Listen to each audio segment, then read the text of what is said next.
All right. Hello, everybody. Hopefully I'm here.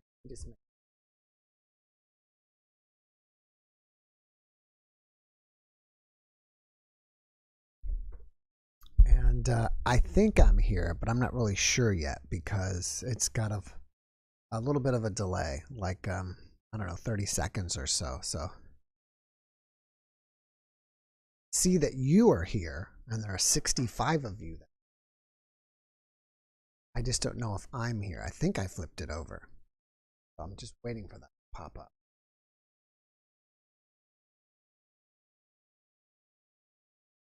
It says we can't see you yet. Oh, you know why you can't see me? Okay, I'm glad that I saw that. Because I've got to put it on this screen. That's why you can't see me. Now you should be able to see me.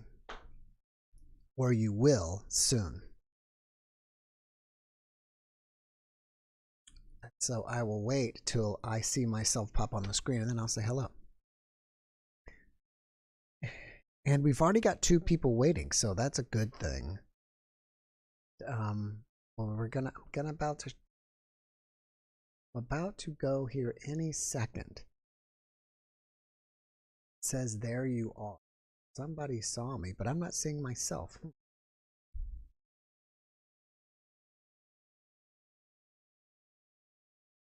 Okay, well, you say you see me, so I guess you do. So happy Saturday to you if you're on this side of the planet. If you're on the other side, happy Sunday to you. And we got 2 people waiting, so let's just go.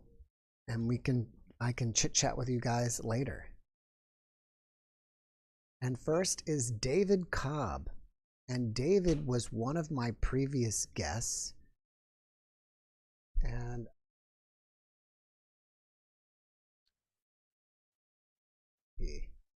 I don't think David had an NDE. It's been a while since. Can you hear me? I hear you. I don't see you yet, but I hear you.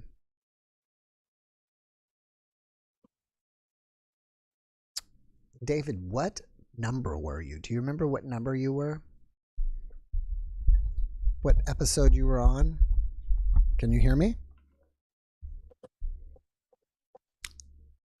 I hear you. I hear you. I hear you. It's good on my end. I can't hear a thing now. I don't know. I hear you Hang fine. on 1 second.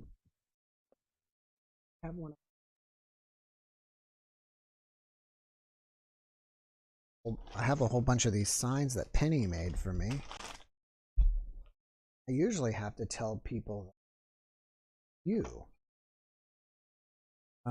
Your name is still muted. Your mic is still muted. We can see you, but we can't hear you. Your audio is not connected. Not connected. We can see you, but can't hear you.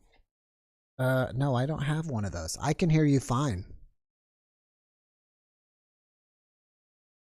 And we all can hear you. The audience says they can hear you as well. For some reason your speakers are not on.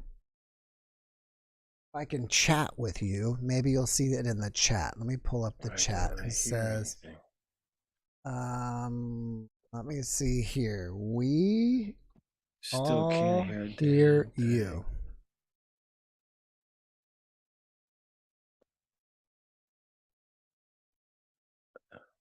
And see you too. You hear me? Yes. But I can't hear a thing that you say. I don't know what to say. Y'all hear you and see you. Do I type? You need. How do I find out? Maybe, let's see. Maybe you need to go to your Zoom. What is that? I don't know how to change it. Said I've got settings. Audio on and everything else. So go to your Zoom audio settings. Okay, sure. All right, guys, this might be pretty cool for you because a lot of times when I am with a guest, this is what happens is when I'm getting set up, we've got to like do stuff like this before we ever even get started. Yeah, got that. Output level. Audio settings. Huh. Ah, there we are. You hear me? I sure can. All right. What did you switch? You know, when I had put the microphone on, it went to a Yeti speaker. It sort of automatically thought I had another hookup. Oh, that's okay. I was telling the audience, this is, you get to see what it's like behind the scenes when I have a guest, because this is usually what we do all the time. It's like, something's not working. Let's get it Yeah, working. it's falling apart. Thanks. We're barely holding this thing together with every guest. Well, I started to panic on my side. I thought, well, no, just relax. Yeah, it always works out. Only once has it never worked. I had a guy from Peru, and he was going to channel an ET, and it was the strangest thing ever. As we would sit here and talk, everything worked perfect. And I said, okay, you ready to start? Yes. I hit record, and he would kind of take a breath, and then the whole internet would just freeze. And then I would stop it, and everything would go back to normal. And we did it about 4 times, and then I just gave up. Yeah, it was not supposed to be it wasn't supposed to happen. Right? The ETs were probably the ETs were blocking it, because I can't tell you how many times in the last 20 years when I had a client and we're doing a reading and the phone would just cut out right at the most important time. As if it was the message they were supposed to hear but weren't going to hear. Mm-hmm. So I was telling everybody when you couldn't hear me, do you remember what podcast number you were? I don't, sorry. I don't remember either. And I don't think you had an NDE, did you? We talked about other stuff. I did. You did have an NDE. Okay, I'm so sorry. I should have reviewed your file. You reviewed your video before you I had a dozen of them. It had to do with the ancient Indians and what had happened to me up in our ancient land. Yeah. And still ongoing. I continue to talk to them to this day. So you encountered American Indians during your NDE? Yeah, it was, I had purchased land about 20 years ago up in northern Arizona. Okay. And it had ancient caves and artifacts and petroglyphs and beautiful old Anastasia stuff. And about a year and a half later, I ended up starting to get sick, and I started to have dreams, and Native Americans started to come to me. And then I had a culmination about a dozen years ago with Father, who had come to me for 13 days. Yeah. In that whole stretch. And then after that, I continued to be visited by them, started to make medicine and do other things. Right. That's all coming back to me now. Yeah. Your land is about a little bit northeast of Phoenix, right? It is. It's about 130 miles door to door. But I'm 22 miles in the middle of nowhere, on a dirt road. Do you go to Sedona very often? I do not. I really, because you're close. Yeah, I know, but we sort of joke. It's, I see the Native Americans on the side of the road crying as the gold-plated Cadillacs drive by. It's sort of lost all of the magic that it used to have. Right. It's been so commercialized. Wow. Have you actually ever been to one of those energy vortexes and felt the energy? Yeah, that's actually why I bought my property. Oh, you have them on your property too. Yeah, I walked into one. That's the whole reason why I bought the land. Yeah. We had, 22 miles on a dirt road in the middle of nowhere. We get out of the car and you look around and you go, oh no, I'm not buying this land. And northern Arizona, there's parts of it that have trees and it's pretty and stuff, but you just think, oh no, it's an ashtray. I grew up in Wisconsin. So but anyways, I thought, all right, we've come all this way. We've done all this. I might as well walk around. I didn't walk a quarter of a mile due north and walked right into a vortex. And, what did you feel? It's almost like falling into a well a little bit. You actually feel almost like yourself dropping. There's that much of a change of a frequency that your own energy starts to get disrupted. And not only did it stop me in place, but I couldn't speak for a couple of seconds. It was just sort of like as if something just catches you. And I had felt it a couple of other times around the world. And so I was familiar with the feeling and what it was. And so I turned around and I raised my hand to the realtor. I said, well, we'll buy this one. Perfect. And that's sort of how it all started. And when my brother and I got together later, what we realized is we sort of found what we thought was a sacred piece of land with the vortex.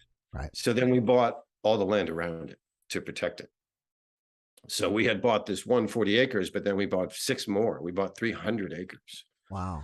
So that we would protect the entire, what we thought had existed and what was there.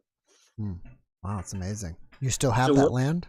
yeah, of course. And That's that's where awesome. we've built the organic farm. That's where we have our bees. We grow all of our herbs. Mhm. Um, when I'd had the near-death experience, what was so interesting to me is that the first night of it, when Father had come to me, that's exactly where he took me. He took my hand. We traveled, through the air, and we arrived right there at that vortex.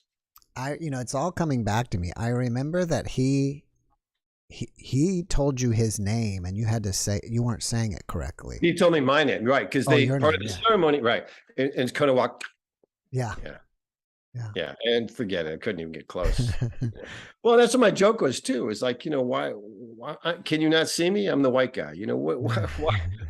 Why are we going through this? Yeah. So, but it came down to that simple understanding of, if you were going to be a steward of this land, I had purchased the land and I was going to protect the sacred place, I had to become one of them. And Right. that's really what the crux of it all was. Right. All right. Well, what do you got? What's new? What do you got going on now? Excuse me for yeah. That's I okay. had to take a quick drink.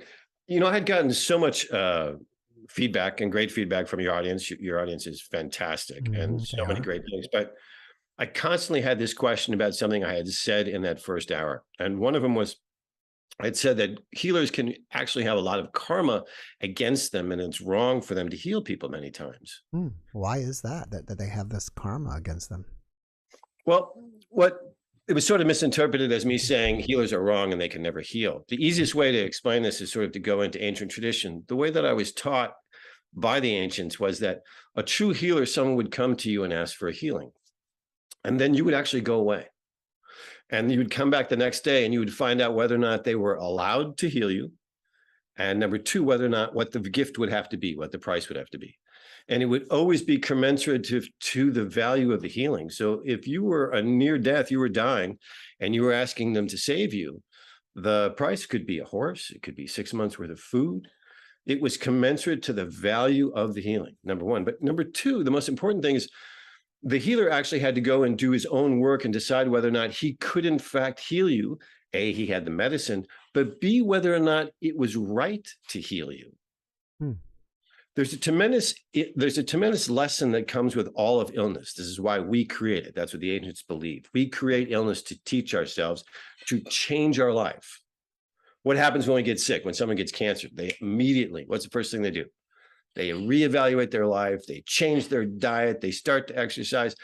Illness creates tremendous change and tremendous learning. So if someone walks into that triangle of someone creating illness, trying to learn the lessons from it and heal themselves, and they interject themselves as a healer, and they simply make the illness go away, well, they create a karmic debt because all of that learning is wiped out.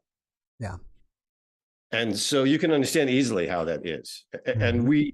what I meant to say within my explanation, and we covered so many things, it was so fast, is that most Western medicine is devoid of that understanding. They simply try to sell you a magic pill. No matter what you have, let's make it go away. As opposed to getting to understand that there's a reason this has been created. And if this is an illness that continues to go on and go on and go on, it's because you're not learning the lesson. What do you think is the best way then to help somebody heal themselves? In the last couple of years, what the ancients have taught me is it comes down to energy. And I talk about this, in the first book, the handbook, is that anything that ever happens to you, an experience, an emotional, a relationship that you can't process, that you can't finish, we sort of stuff it in our energetic body, right? We have a divorce, we have a breakup, we have a parent that dies, we lose a pet. Incredible things happen to us, and we say, you know what? It's overwhelming. I can't process this. I can't accept this. And we don't realize it, but we just do this. We shove it somewhere in our body and we say, I'll come back to it when I'm stronger, when I have more perspective, when I understand it. And we don't go back to it.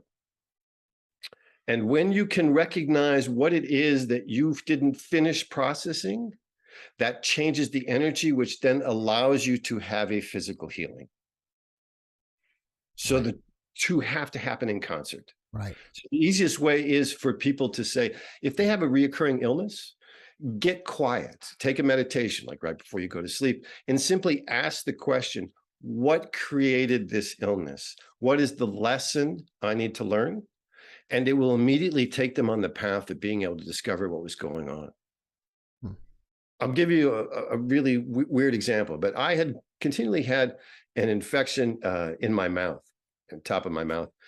And it got to the point where actually I had gotten valley fever 5 years ago, and the infection, valley fever, went into that root, up into the sinus.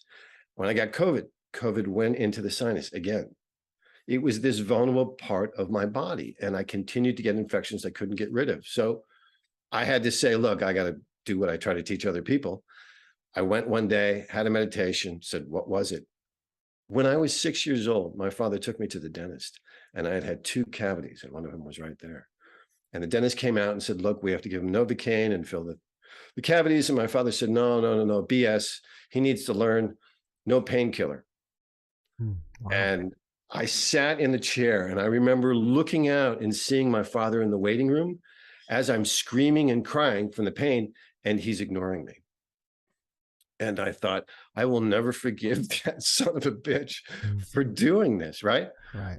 And I had completely forgotten it. And it was this tooth right here.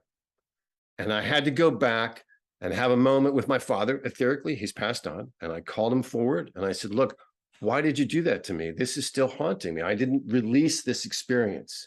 I couldn't let go of it. It's not about forgiveness. This idea that you just forgive, it doesn't work. I had to understand. So I said, why did you do this? And he turned to me and he said, because I loved you. You know, and I thought, oh man, you're prepared for this. This is great. You knew this was coming. And he said, no, really. He said, look, I was raised by the stick. And I understood exactly what he meant. He was raised by the stick. If he did something wrong, he was punished. If he did something really wrong, he was really punished. And he thought that pain and punishment was the stick. He thought it was a motivator. He thought if he hurt me enough, I would take care of my teeth and I would never allow that to happen again. Interesting. He said it was just a total misunderstanding. It was how he was raised. So he did it out of love. And when I was able to connect to that, for the first time, my mouth started to heal. That's amazing.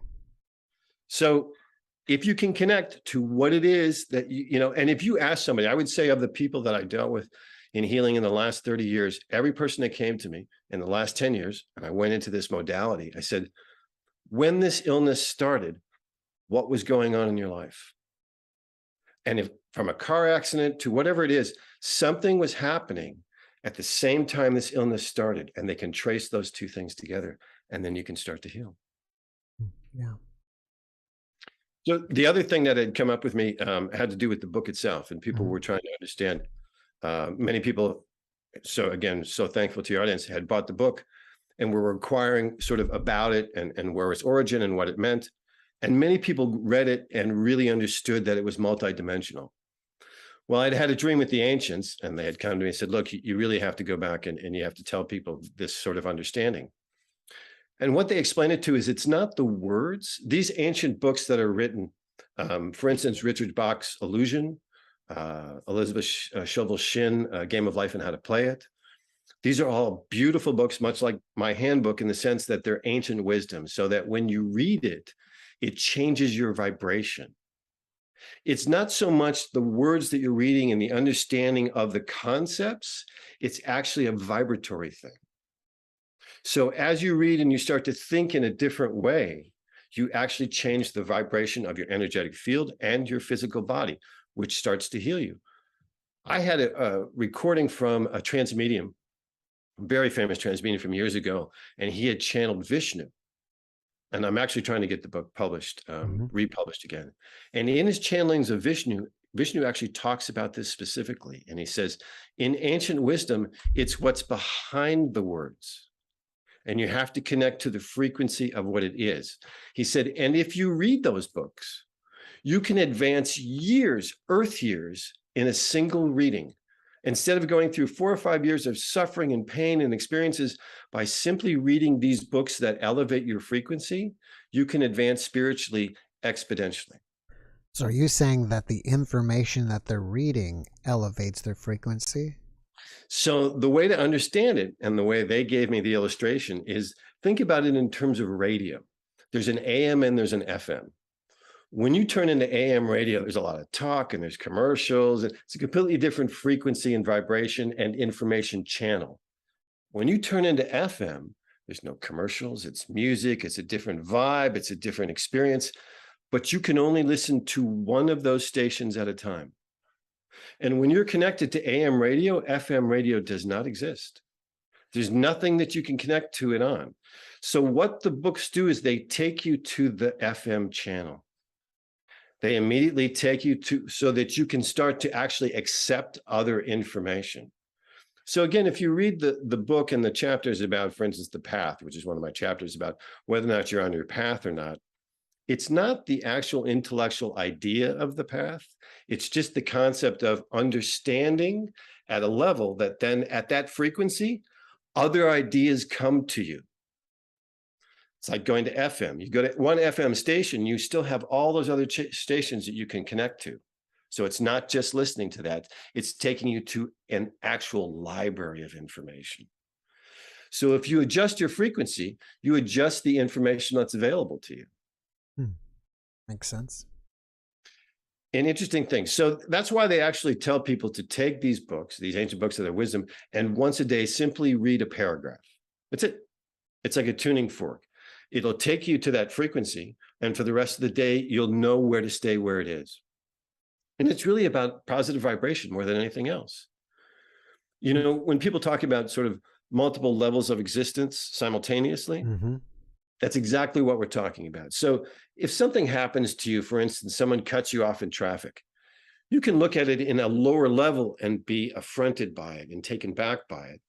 Or you can be on a higher level and think, oh, they must be late for an appointment, and not be affected by it at all. You really can choose the frequency of your life, how you react and interact, depending upon where you just simply choose to think. And that's frequency based. That's what they're trying to get us to understand, is that we're 80-some% water. We're basically a battery that has an electrical charge. They had explained it to me one other time many years ago. They said, sort of look at it like, again, like a radio, whereas if you had a big radio dial, you know, the old ones from the 30s, and you could, right?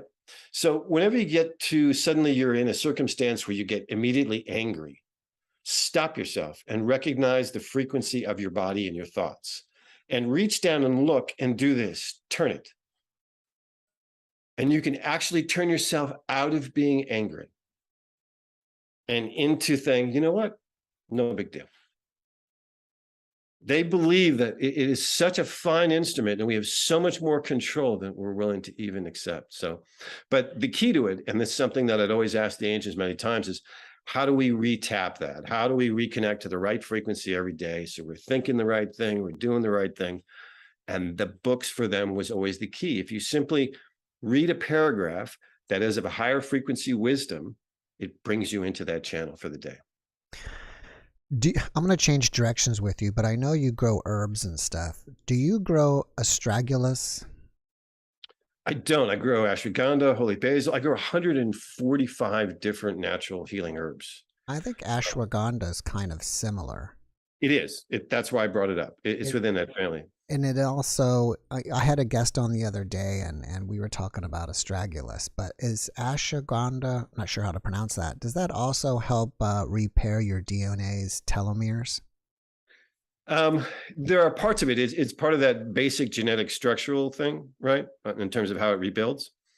And it is one of the two most potent medicines in all of Eastern medicine, in Ayurvedic. And that's why. They call it adaptation. It adapts. So yes, it is. And it's a beautiful herb. What's really interesting to me though, and you know, maybe because I've been growing for 10 years, is that more than half of what we grow, we use only the roots. Like we use ashwagandha root, we use licorice root, marshmallow root. We use the roots of these plants in our medicine, which to me had never really occurred to me until I actually had to do it, because you have to grow the plant for 2 years, kill it, take the root out, dry it up, and there's your medicine. And every 2 to 3 years, you have to cycle these groups of plants, ashwagandha, holy basil, marshmallow, so that you have a new crop of roots that you can use to make medicine. But what's interesting to me about the root system is that we're using the roots of plants to cure ourselves, to almost unroot diseases that we put in ourselves. That's sort of how I see it, as a really direct reflection. And they had taught me that in medicine before, is that for instance, our heart medicine, we put in stems and leaves, and we put in berries. And the stems and leaves of the hawthorn plant actually rebuild the cardiovascular system of the body, the fine veins, whereas the berries rebuild the heart muscle itself. So the different parts of the plants, its specific parts will react to specific medicine within our part of hearts. It's almost directly related. Are you growing those in greenhouses? We do. We have a combination of greenhouses. We have, above ground, regular, the hoop houses. And then we built what's called walapinis, which we found hundreds of years ago. The Navajos did it. And that's 8 feet down underground, dirt steps, 20 feet by 20 feet with just a canopy roof. And we grow in huge pots. What's incredible about it is that the roots never get above 70 degrees. And so our plants, our volume, our size are almost 4 times what natural normal plants are. If you can keep the root system in a perfect temperature, the plant will grow exponentially. That's really where it dries out. That's where it gets abused. You know, in that video that I did with this gentleman, someone left a comment in there and said, "I've been taking ashwagandha and my gray hair turned back to not gray anymore." Absolutely. All of those things happen without a doubt because it's nutrients, and what happens is that as we start to get older or take in too many pollutants is we stop processing. And that's where it first shows. It shows in the color of our hair. It shows in our nails. It shows in our skin. All of that is excess toxicity. And ashwagandha is one of those great things that fixes it. So of the, say, 100 natural medicines that we make with honey, ashwagandha is in 14. It's that important. Wow. It's used that much, along with holy basil, I would say. Now that's another big Eastern sort of Ayurvedic medicine. What I was taught by the ancients is Native American, East Indian, and Amazonian. Those are sort of the three. Those are the herbs that we collect, grow, and then put together in medicine. They seem to be from the same root of the same root races. I don't know how that works geographically, but interestingly enough, our medicines are very similar. So, well, David, I've got to run. I've got 2 people waiting on me. Thanks for having me. I appreciate you coming and saying hi. It's nice to catch up with you. I mean, it's great for me. It's cool for me because most of the guests I never see again. So it's like seeing seeing an old friend. If anybody wants to check out your herbs and that handbook, where do they find it before you go? Handbook is on Amazon, of course, but also ancientnativeremedies.com is all of our medicine with our book. And we love the support. Thanks everybody for helping us. And it's under David. No, it's not under David Cobb. It's under your Indian name. It's Konawak. Yeah, Konawaka right. is what it's. But it's popular enough that if you simply put in the handbook these days, it's coming right up. So. All right, cool. 1 second. Oh, how do you spell your Indian name?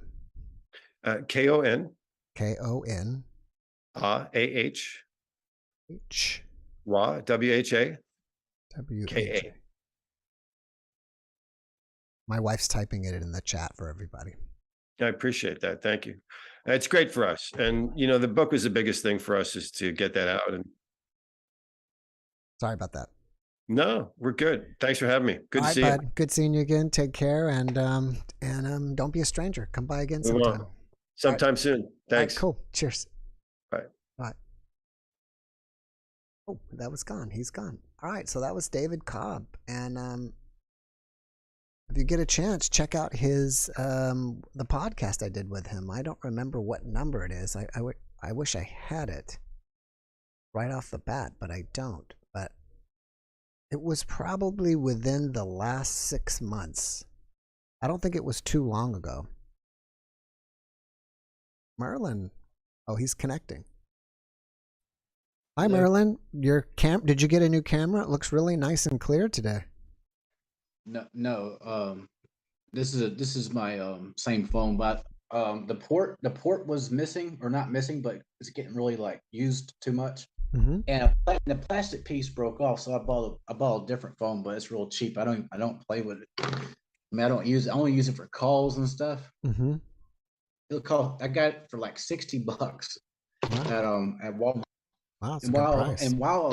Yeah, but there's a reason why it's $60 though, because it's really slow. No matter how fast the Wi-Fi connection is, you can't really do anything. But so I just got it for the calls. The calls work at least. I was out. I got a portable speaker now for the Ghost Box. Oh, cool. Have you been using it? Oh yeah, I did a 34-minute live stream earlier today. Oh wow. And oh yeah, I timestamped. There's so much. I just timestamped the key ones, but there's so many voices and stuff and so many answers. And toward the end of it, I started asking the question, how come the government doesn't reveal that aliens are real? Mm-hmm. And the answer was evil, because evil. And so I was thinking, is the government evil, or the aliens evil, or both? And then I asked if it was the Greys, and it confirmed that. It actually says Grey. I said, which alien species is the evil one running the show on planet Earth? It says the Grey. Wow. Greys. Yeah. Now take that with a grain of salt. They could be just joking or just trying to throw us off. You can't trust every spirit, but it is interesting though that I got that. It's on my live stream on my page, so you can check that out if you want to. Now, just to let everybody know, Merlin has I guess it's kind of like what they call a spirit box. Yeah, but it's not one of those. It's not like an ovulus, I think it's what it's called, where they store like digital like voices and patterns, where a spirit can say a word and it sounds like a robot voice reading a word. Right. It's not like that. This is different. This uses the radio waves. It's a radio. Okay. Basically. Right. But you can switch through the stations really fast, and that creates white noise, and it's easier for the spirits to manipulate it and to talk. So it's very interesting. So it's not like it's programmed. It's just a radio that switches through. Well, for those of you who weren't here last week, we were trying it. It sounded like a couple times we could actually hear a voice. It was difficult to hear. Mm-hmm. And you've got a new speaker now. So do you want to try it again? Yeah. But it may take like 10 minutes though, if that's okay, because it takes a while for them. I don't know. It just does every time. That's why I did 34 minutes. What if you leave it on? And did you bring any cards? Oh yeah, I got cards right here. Why don't you leave it on and the other side can hear us giving a reading and it's getting warmed up? Kinky, like it. Or we'll see what happens. Might be interesting. Yeah, I didn't think about that. That's cool. Good idea.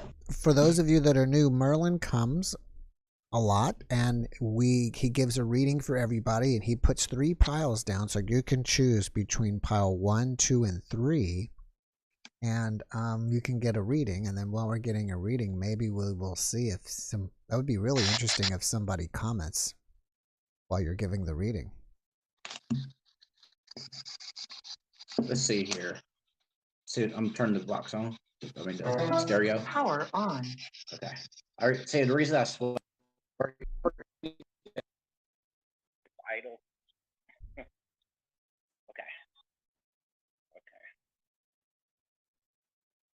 I gotta get more lighting in here. All right. Your sound has changed, I think. Uh-oh, my Bluetooth. I can't hear you as well. Okay. Bluetooth is on. Okay. Whoa, what did they say? Oh yeah, by the way, that reminds me, they said Merlin too. I timestamped it earlier. Can you hear? Yeah. All right, we're reading it. I can already hear some voices. Somebody there. Say hello.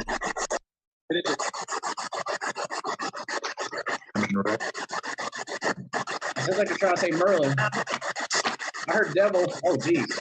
No, I don't know no devil here. It's an angel. Now, is it possible that as this is scrolling through different radio stations that you're just picking up voices from radio stations? Oh, yeah. Most certainly it's happening. But when I ask a question and I get a specific answer, like what alien species are running the planet, they said the Greys. So I guess when you get specific answers right after your question, or maybe just a little bit after that, it confirms it. Yeah, but it's a lot of radio static, so because it's sweeping the radio. But I think you can tell when it's not the radio. So let's try it again. Okay. All right, I'm gonna do 3 piles. All right, he's going to put down 3 piles, so you're going to have to choose 1, 2, or 3. And if somebody's on the other side, you can give us a number. Do you want 1, 2, or 3? If you want a reading. Are you going to draw confirmation cards? Yes. Okay. Which card do you want? 1, 2, or 3? All right, so right now you got to choose. Choose card number 1, number 2, or number 3. Which card do you want again, please?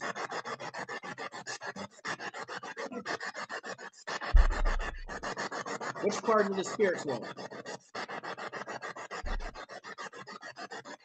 Purple 1, 2, or Fantasy. 3? Yes, this is tarot. All right. Let me shuffle confirmation. 1, 2, or 3. 1, 2, or 3. All right.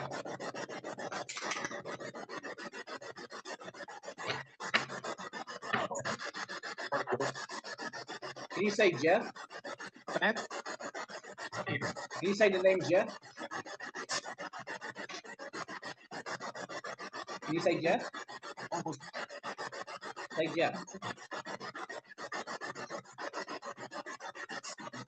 Say Merlin or Jeff?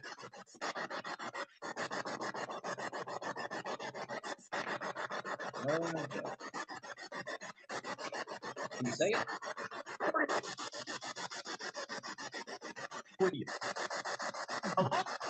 That was radio. That sounded like hello. I think that was radio. Oh, did they say Merlin? I didn't hear that. Merlin? Okay, replay your live stream later when you're done. I'm pretty sure. Can you say Merlin again? Looking to see. I don't have a timestamp here. What time it is? 7:42. Say Merlin. I'm out. Say Merlin. Can you say Merlin, please?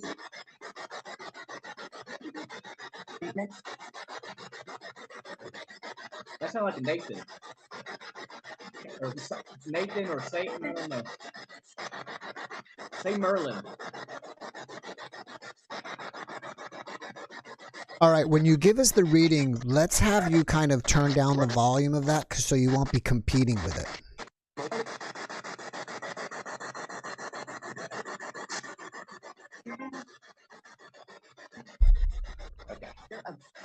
Okay, the first card, if you picked 1, is a Chariot. That's momentum, forward momentum, going forward. The second one with the Chariot, you got 2 like, oh wow, the Star. All right, and with the Star is a hope card. It's like you're hoping for the best, and it's one of the most positive cards you can get in tarot is the Star. But it's also asking you to trust in yourself more, believe in yourself more, and try to balance the physical with the spiritual. All right, you pick pile 2. You got 5 of water in reverse. So this is good. See, with the 5 of water, it's good because they're not crying over spilt milk. They accepted their situation or whatever. They're moving forward. They're seeing the good they still have or what makes them happy. And the clarification for that is the 2 of water with 2 cups also in reverse. Okay, so this could be talking about possibility, relationships, or contracts. All right. Pile 3 got Ace of Fire, Ace of Fire in reverse. Ace of Fire in the reverse. Now you're lacking compassion, not compassion, passion, just passion. You're lacking passion, motivation. Maybe let's do a clarifier. 10 of water. Okay, so I don't. So this is to deal with family.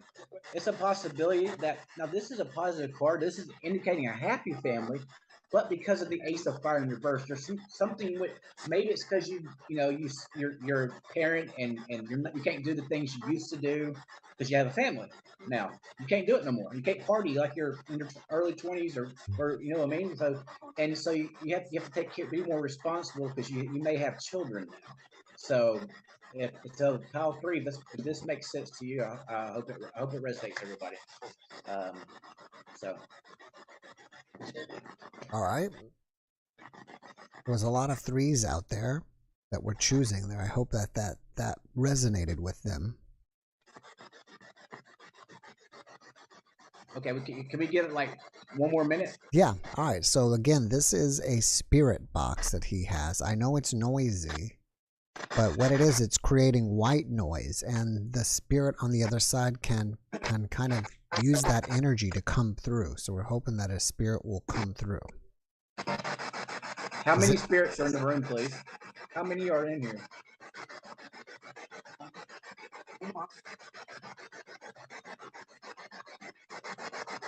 How many spirits are in here? And if you look at the screen on his box, you can see how it's just scrolling through the station numbers. Can you say Merlin?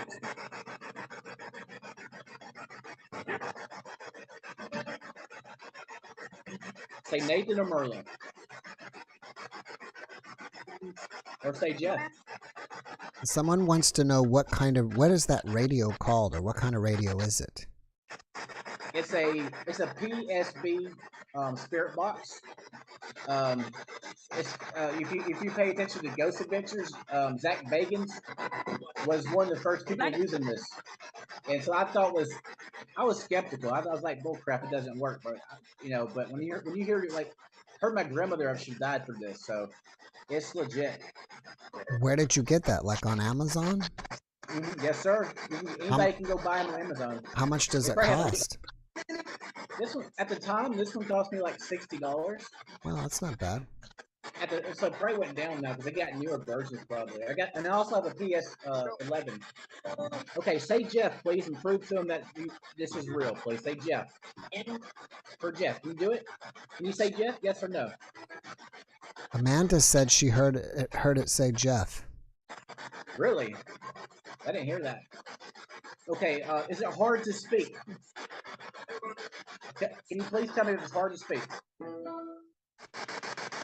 Is it hard to speak through this? Yes or no?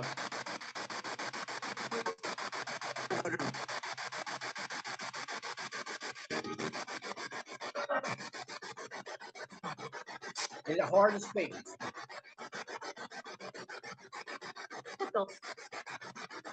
Say Jeff.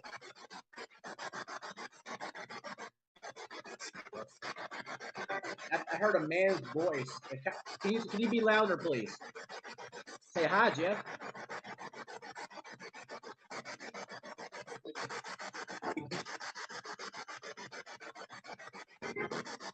Okay, you had your chance. All right.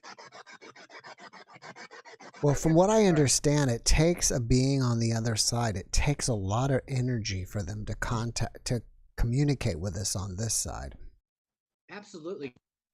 Can you imagine not having a body and oh, by the way, that reminds me, during my live stream when I was using this, I asked them what if they were stuck here. I got yes, and I asked them why, because they said they were afraid. Afraid? I guess they're afraid of judgment, but I feel like they're probably gonna feel like they're gonna be judged after, because that's why they're stuck. A lot of spirits get stuck here, act back accidentally, or they're staying here on purpose because they're afraid to wait judgment. So that's what they said. You can go watch live stream. It's very good real time, communication. So thank you for letting me be on your show. Hey, and And so if anybody wants to go watch your live stream, your channel's called is it Merlin and the Fae King's Crown? yes, sir. That's Wow, it. that's it. So and he also has a Facebook page, and also I don't know if he's still doing it or not, but he was giving free readings on the Discord server, Yeah, and you can I can get contact him back on into. Discord. Yeah, I'll get back into it. I'll just taking it easy for a little bit, but I'm gonna jump back into it soon. Yeah. All right, cool, awesome. Well, Marilyn, thanks for Thank coming and sharing the spirit box with us, and I appreciate you. Don't thank be a you. stranger. I'll see you next time. Thank you, brother. Bye bye. Bye. Next up is Ali Adam. I hope I said it right. It's either Ali or Ali. Find out. Hey, Jeff. Shortly. Hi. Are you? Should I call you Ali, or Adam? Ali. Ali. Alistair. Ali. Alistair. Oh, okay, cool. We've seen you before, so Yeah, how you doing? I I had the recognize you. spaceman photo. You have what? I had the spaceman photo. The spaceman while- photo. The spaceman photo a little while ago. Um. I don't know if you remember. You have lots of guests anyway. Oh, it's okay. But I remember you when I'm looking at you. I remember you. Just give me a little bit. It might come back to me. What is I had the spaceman photo that was the Solway first spaceman with the Men in Black from the UK. But that's not what I'm not here to talk about that. That's one of the things. I thought you might find it interesting as you guys talk about aliens quite a lot. Yes, we do. What is the painting behind you? That is I'm just in that for sort of it's my attempt at the Virgin Mary at the moment. Wow, great job. Looks great. Yeah, that's one I've done of train. This is the Last Kiss. Oh, that's cool. I'm actually doing events, so I'm doing a Day of the Dead theme, and I'm painting the Virgin Mary for a Day of the Dead grave. You know, with all the I've got all the all these things, the marigolds, all that kind of stuff. So that's all going around. Are you in the UK? Yeah, I'm in the UK. Yeah. Do you guys? I didn't know if you guys celebrate the Day of the Dead there. Do you? I mean, we celebrate all sorts, but yeah, it's I do events, so people have different kind of parties and themes, and it's just a client who has his different themes, and so yeah, Day of the Dead's it's quite popular. They sell anything colourful and Brazilian stuff like that. I'm doing a Bollywood theme as well, so we have all sorts of different theme parties. So that's what I do. That's what I do to try and make money because good for you. Everyone's poor at the moment, so no one can afford art. Well, you know, if you're in the 3D realm here, you've got to still play by the rules, and you need money. I know. Well, I was quite into the 3D for a long time. I had a big business for a long time until I had a big awakening, and then everything changed basically. So yeah, quite a lot changed. I basically got connected with God, and he shook the hell out of me. Okay, let's talk about that. How did you have this awakening? Well, that was a twin flame thing, that I didn't know that at the time, but it's a twin flame thing. But it's kind of come in stages. But I think one of the things, I mean, I probably won't sort of talk about too much about the twin flame thing. I know some people. One of the reasons I watch a lot of the near-death experiences, for me, it's been searching for a lot of answers for that side of things. So it's really interesting to hear from different people, and you had Betty, I think, on again a few weeks ago, and she looked like my twin flame actually. Oh wow! So that was quite interesting. And let me stop you for 1 second. Now, when you are, I want to make sure that we're on the same definition of twin flame. So, are you saying that you have a twin flame existing here at the same time you are alive, and it's basically your higher self that has split into two corporeal beings? Right. So that's the thing. I mean, basically, every soul has a frequency, a vibration, like a tuning fork. So it's like everything, every single soul has a very different vibration. That's how we are who we are. And a twin flame is a soul that's I don't know whether it's a soul that's split into two. I think that there certainly seems to be that sort of thing, or whether it's basically the same soul incarnating at the same time, because as time doesn't exist. So they basically, it's someone with the exact same soul vibration internally as you have. And being with them, it's almost like being alone, but it's a very, very triggering experience. It's a rough, rough ride. I mean, I had no idea she was a twin until 18 months ago, and it's 5 years into no contact. So when you get, it's literally like you get awakened, you get triggered, and yeah, all sorts of supernatural stuff happens and continues to happen. And, Can you I'm sorry to interrupt you, but can you tell us what that first meeting was like between you and your flame? Like, what did you guys experience? I mean, it was just really a lot of attraction. I mean, it was.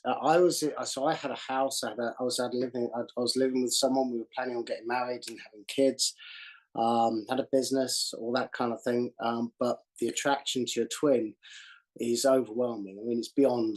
You know, it's they say magnetic. It's you know, but you put that down to, obviously, you know, you're attracted to someone, and so, you know, that's kind of that, really. You know, it's not something you think of at the time, but I definitely knew 100%, because my girlfriend I was with, I didn't really.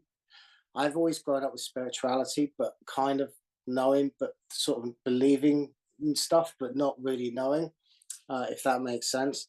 And so the girl I was living with, she was, oh, we've lived in past lives, and I just, you know, nodded and smiled, and, you know, did I know about me? I didn't. I believed in reincarnation, but I didn't know it was a thing. Didn't know how it could happen and all that kind of thing. And then when I met Twin, yeah, I knew that we'd had a past life together. So you just could feel it. So the bond is really strong, and let's just say you get together pretty quickly. Who suggested that you were flames, you or her? God. You both did at the same time? No. It's 5 years no contact. She bolted 5 years ago, 6 years ago. The energies get so strong. They're so triggering. You lose your mind. You absolutely lose your mind. You can't contain. So what the purpose of a twin flame is to break down your ego.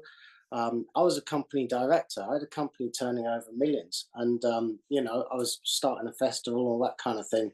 I wasn't ever really a big shot, or like to, you know, but I wasn't on the right path, my soul's path, if you like.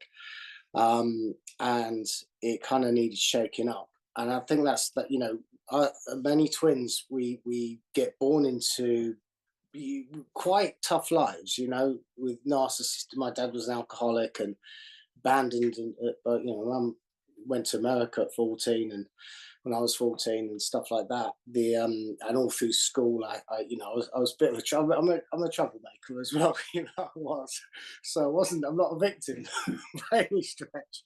So I probably deserved half the crap I got. But yeah, you know, you kind of have quite, you know, tough, rough old lives. You know, I was out of home when I was 16, and Dad died when I was in my 20s, and then I started the business, because I couldn't hold down a job. I'm you know, I don't know if it's sort of ADHD, but I can't fit into the matrix too well. It just, you know, I've never, I don't. One thing that happens is and one thing I was actually going to talk about was the matrix.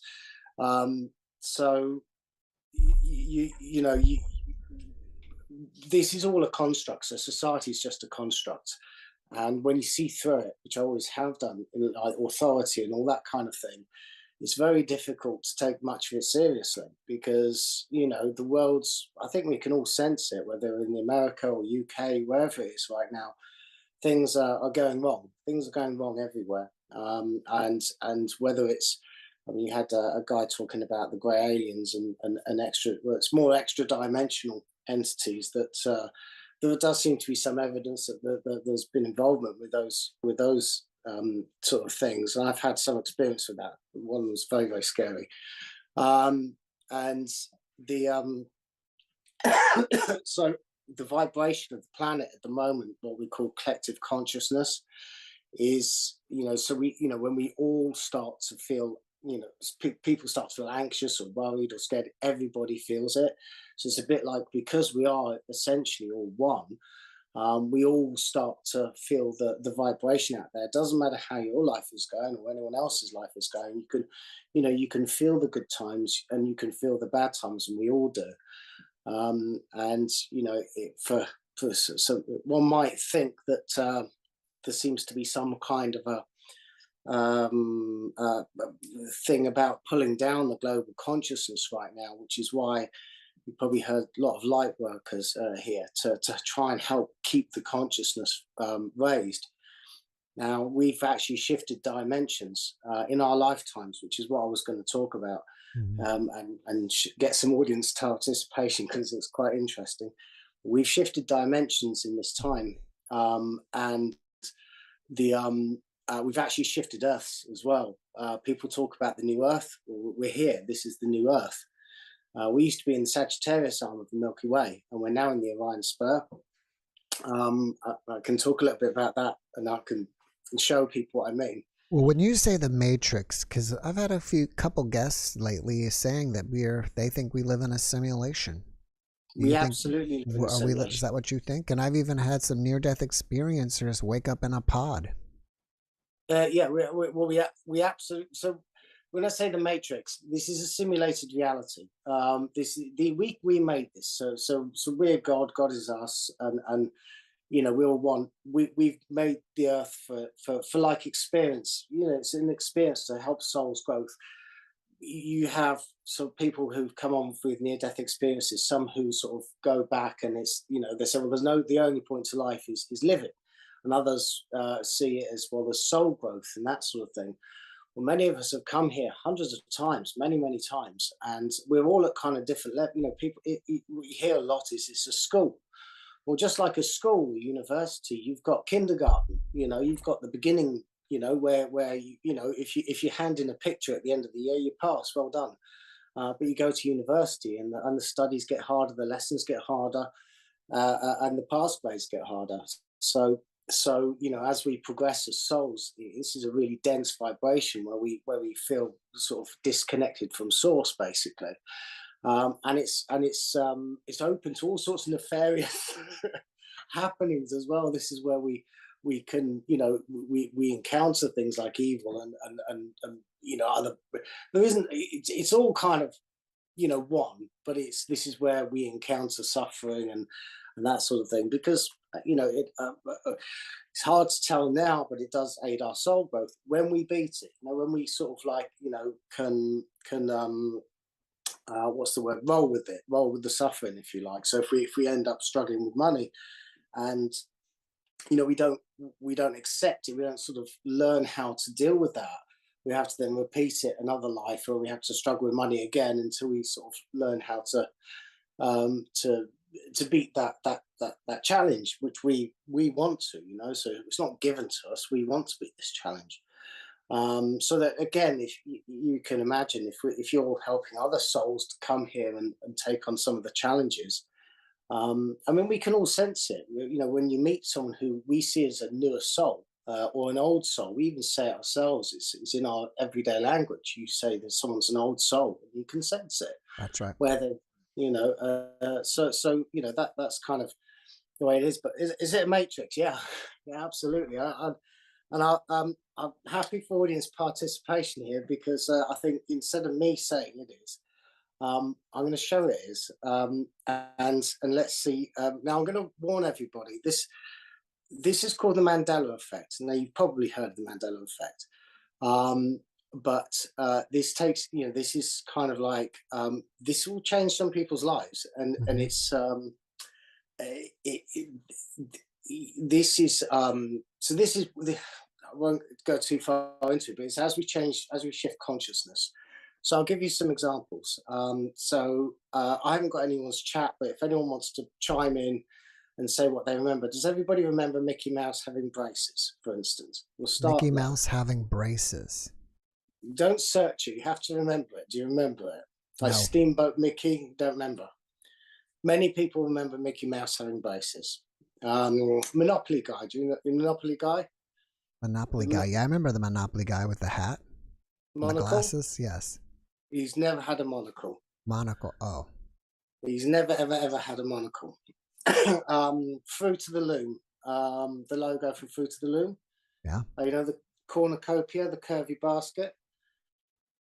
I just remember I think I remember the old commercial on television, and they were dressed up as fruit. Yeah, so they're dressed up as fruit, but a lot of people remember there's a cornucopia, or like a basket behind the Fruit of the Loom logo. Statue of Liberty. People remember it being on Ellis Island. So a lot of people remember it. There's coins with Statue of Liberty in Ellis Island. There's people who visited the Statue of Liberty on Ellis Island. It's now on Liberty Island.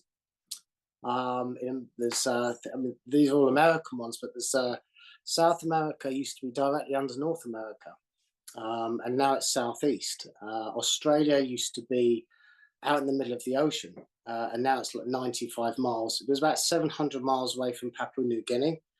Now, to show you how this works, Papua New Guinea was circumnavigated 150 years before Australia was discovered. So Australia was in the middle of the ocean, basically. There is a lot of people remember 52 states of America, not 50. Some people recall the American flag with the red stripe directly under the stars and stripes. Now, I've seen that. This is what's going to get a lot of people. Uncle Sam, do you know Uncle Sam? I want you with his red stripy hat. Do you know the red stripy hat? Right. He's never had a red stripy hat. So he's never had the red stripy hat with the stars.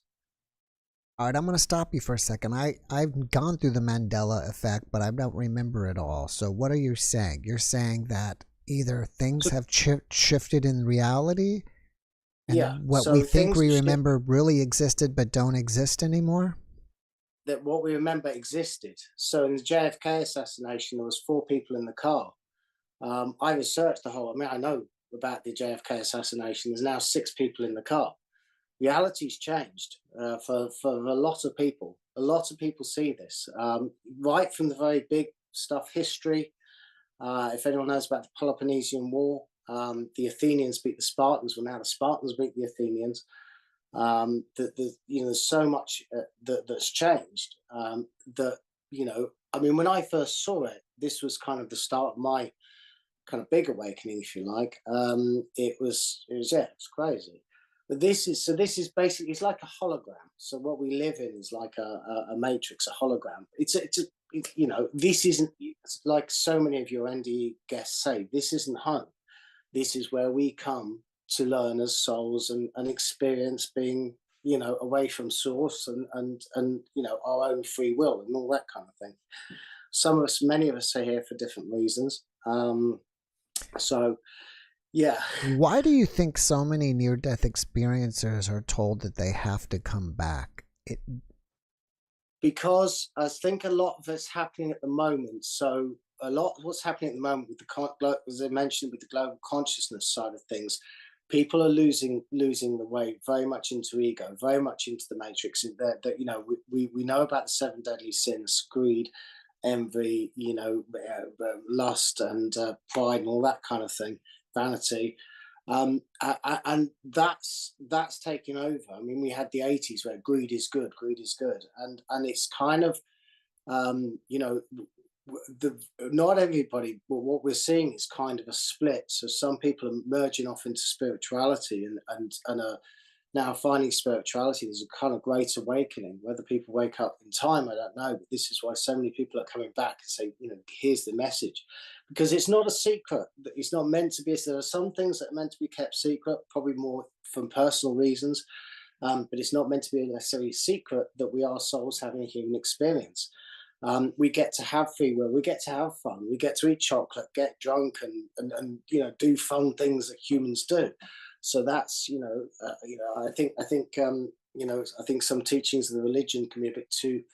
I think the kickback from that has kind of kicked the other way, and there needs to be that kind of balance, really. So there's a lot. So that's why there's a lot of people coming, and something else you'd have heard from a lot of people coming back is this, the floods and that sort of thing coming. There's a big shake-up coming, which it is. I mean, we're in a 12,000-year cycle. The last one was is what did the pyramids. The pyramids, I think you have a guest will tell you they're 14,000 odd years old, and they're ancient. And the whole of the Sahara used to be cities. So did the Amazon. So even now they're uncovering cities in the Amazon. They're underwater and that sort of thing, and that's what's coming now. So the magnetosphere at the moment's weakening. Now the sun, a lot of people will see that the sun is getting brighter. So people used to be able to see the sun. It used to be yellow. Now it's white. And the reason for that, and it's searchable on Google, is the magnetosphere is weakening at a big rate of knots. And the sun's going through cycles. And one of those cycles is going to trigger, well, basically, big cataclysm, So, which is what happened. It's not going to be as big. And it's not, there's obviously going to be lots of survivors, but we're seeing it now with the SpaceX and Blue Origin and all that kind of thing. And then the Boring Company and all these supposed threats of nuclear war is it's a smokescreen for countries digging in and everyone digging in as fast, going, there's no threat of nuclear war. That's not going to happen. So. But a lot of countries are kind of digging in, so that's happening, because it does seem to be this. A lot of people do know this is coming. When it's going to come, I don't know, but we're not too far off. What would be amazing is if we could manipulate the Matrix like they do in the movie. If we could figure out and do things that would seem or appear to be superhuman if we just knew how to control it. We can manifest. So I mean, there's obviously stories and witnesses of people levitating and things like that, and that's definitely something I think we can get to. But I think as our vibration raises, and but I think we can only do it as a group, as a one. So while we've got a world where there's a lot of people struggling, and this is going to take many cycles. This isn't going to happen in a few hundred years. This could happen in 50, 60,000 years, where the earth evolves and the global consciousness raises. Then we'll be able to get to higher levels and do different things as humans. But we all get to come back here a lot of times, so we all participate. You can keep coming back as much as you want. We stopped hitting each other over the head with axes, so it's an improvement. So that's kind of so if anyone's interested in the Mandela effect, I definitely suggest people look into it. And it's more the fact that it kind of makes sense as to how we're souls having a human experience, and how we reincarnate and all that kind of thing. For me, it certainly woke up. I hope I was interesting. You are interesting. And do you have anything that you want to share? Do you have a website or anything before I've done. So I can remote view as well, and I've done. I've got it's only a tiny YouTube channel where I've shared some of the things I've seen. I've seen some dark stuff like Jack the Ripper and the Dyatlov Pass and things like that. And obviously the Mandela effect, and it's called the Alley Cat. So it's the Alley is ALLY, I think, and KAT.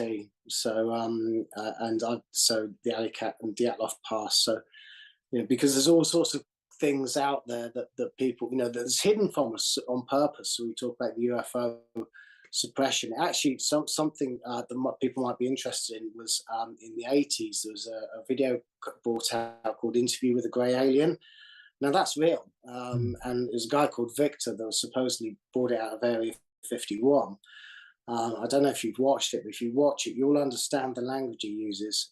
It makes a lot of sense, and so. But the interest in it, I mean, even with disclosure now, when the Pentagon said, "Yeah, we've seen UFOs," people are just kind of, there just doesn't seem to be that interest in it, and everyone's like, "Well, I've still got to pay the bills." Well, yeah. I think that, as well as there's so much stuff that's Photoshop and that can be faked. And I think people may be to the point where unless an alien, lands in Walmart parking lot and gets out and says hello, no one's going to believe it anymore. No, I don't think the thing is, because it's like we just have to look at ourselves. When people are spiritually enlightened, or maybe you're religious, and then you're talking to another human who just who wants to just work and earn money and have fast cars. You're talking two different languages. You're literally, not, it's like, well, no, this is important to be nice to people. No, what's important is to get what you can and make everything work. And so, while you just look at the gap between ourselves, and until that gap's closed, well, the vibe, this is a really dense vibration. This is a really tough place to be. Many of us have come from other sort of planets, and so about star seeds and things like that. So when aliens, imagine they come and communicate, well, we're going to, can we have your technology to make money and make guns? It's probably not what they want to come on, and that's until we're past that as a human race, and we say, well, how can we be better to each other? How can you help us love each other better? Well, I don't see why they'd want to come and talk to us. Right. Yeah. You have a good point. Well, Allie, thank you so much for coming, and it must be really late over there, so I really appreciate you staying late and joining us. I'm gonna run, but come back and visit us again. Don't be a stranger, and thank you, Jeff. Have a great rest of your weekend over there. You too. See you later. Cheers, guys. Bye bye. Cheers. Oh, and all right, cool. So we're busy so far. There's 283 of you in here, so that means if you just do 1%, there should be 2.83 of you, and I'll round it up to 3 of you waiting to get in. So I don't think, I think it's so relaxed here that you shouldn't feel nervous or worried. It's pretty chill here if you want to come in and share something. And while we're waiting on the next person, I'll get through some business here. I don't know if I ever say this or not, but after interviewing 400 near-death experiences, you see patterns a lot, and I don't think this anymore. It's been a while since I think this, but I think the average person would think by this many, you feel like you've kind of heard it all. I mean, not all exactly, but you've heard all the patterns and you kind of know what to expect. But I don't, because every now and then I get something new. And today was an interesting one that I heard today, and I think it was the first time. And this person had an NDE due to being attacked, I'm guessing, by demons or something. And he sent me pictures and showed me the bruises on him. And it's not too scary, so I wouldn't, it's not really a hellish experience, because the hellish experience, and I really wouldn't even call that, was the demon attacked, and ultimately they tried to drown him. They forced his face underwater, but once he was underwater, he popped out of his body, and the actual NDE was, nothing negative or scary, just that how it happened. So, getting back to that, that's the first time I've had that, or an NDE was caused by that. Like I said, a demon-like attack.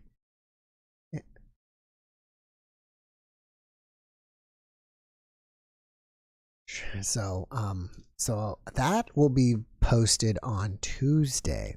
Now the next thing is, and we finally opened up our merch store. We don't have very many products yet, but if you look in the description below, we finally put a couple things together, and eventually it should all get integrated with my YouTube channel. So like at the top of the channel, you'll see store, and you can click on the store, and you can, things will pop up, as well as I think it'll maybe even play or show some of the products under the actual videos. So if you look down there, let me see, what did it say? Try to put like what I'm saying and then the thing. And I think at the bottom of all the links in the description, it says merch, JeffMara Podcast Store, my shop. And so we just came up with 2 designs. I came up with kind of like a woman's design and a men's design. But I mean, a woman can like the men's stuff and a man can like the woman's stuff. But I put an alien one, an alien design, and kind of like this heart love design. And as you see down there, we made some coffee cups or mugs. We've got t-shirts. We've got pajamas. Those are only for women. I didn't see any men's pajamas to make. And I think we made some face masks. And the cool thing is I'm doing it with Shopify. So with Shopify, I can go find different vendors that make different products and have them, you know, I use my logo design and then kind of have them put my logo or my design on the product. So I'm not just stuck with one company. And so we worked on that. I'd like to get your opinion. The one, you know, they may be still works in progress, the actual artwork. And what we were thinking about is you see a heart with headphones, and underneath it says JeffMara Podcast. So I was thinking about either increasing the font size of the words or leaving them the same or shrinking them down. So if you could just do me a favor and let us know, you don't have to do it now, but you can let us know later and leave a comment. Should we increase the size, keep it the same, or actually make it smaller? So that is there for you.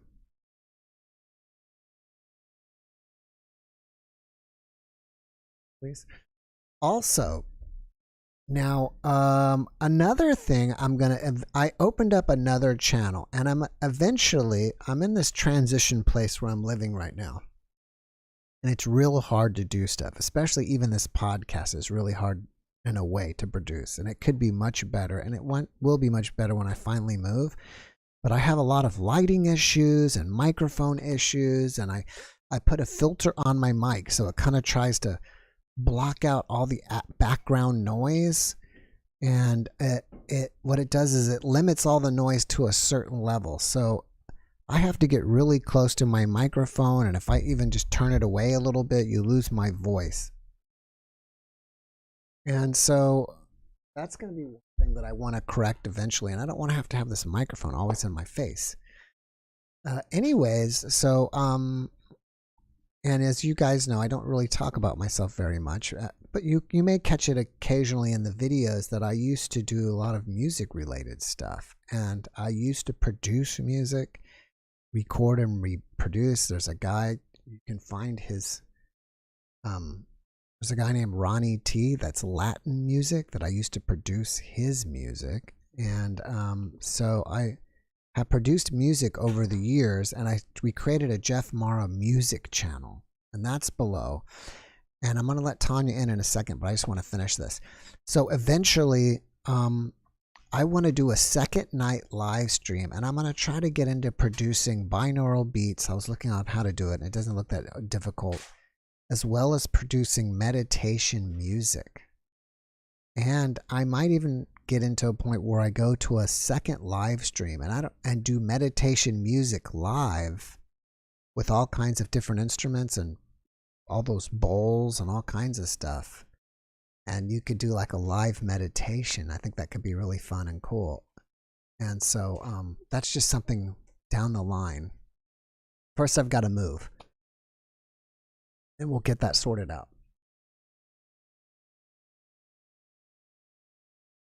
So, and I have more videos. I'm having trouble getting them. These are some old songs. If you want to take a look, those are some old music videos that I put together, and old songs that I added just some background music. And I have some really old music videos. So that might be something. If you're interested, check it out. Let's get Tanya in here and see what she's up to.